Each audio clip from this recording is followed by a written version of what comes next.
so many points in the paint, then all of a sudden, guys going in and now they're getting outside shots. Right. Were you scrambling on defense the entire game? It felt like it. It sure felt like it. You know, at the beginning of the game, they set the tempo in the paint, post ups, you know, getting paint catches on pick and rolls. You know, we just gave up a ton of easy ones, and now they're in their rhythm. Then you have to overreact, you know, then Rudy Gay started to get going as well, and then their three-point shooters kind of took it over from there.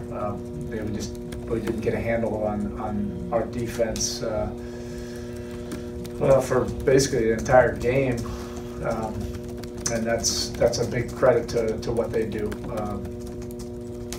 You know, and how they execute, how they have purpose and intention to every single possession. Erik, your thoughts on starting Bam and your thoughts on his first ever start?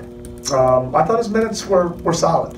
That's a big ask on our part to throw him in there to start against a multi-year All-Star. Guys who are playing extremely well this year, and it has a lot of elements to his game that keep you honest. But I thought Bam gave us some energy, some athleticism. It certainly was not an indictment on Jordan. This could be, until Hassan is out, it could be a matchup thing. I really wanted to try to leverage some speed and quickness with our starting lineup. But in hindsight, we weren't able to take advantage of that anyway. But I thought he did some good things. Erik, what did you think of Tyler and just what he did for you there in the second quarter coming off the bench, and just, you know, especially after he had some shooting struggles in the last time? Yeah, you know, but he competed hard, you know, the last couple of games. So it's not always about whether the ball's going in.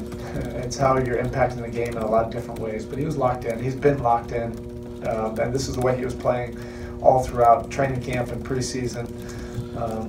You know, the ball just wasn't going in. You know, the first couple of games, but you know, he was certainly locked in tonight.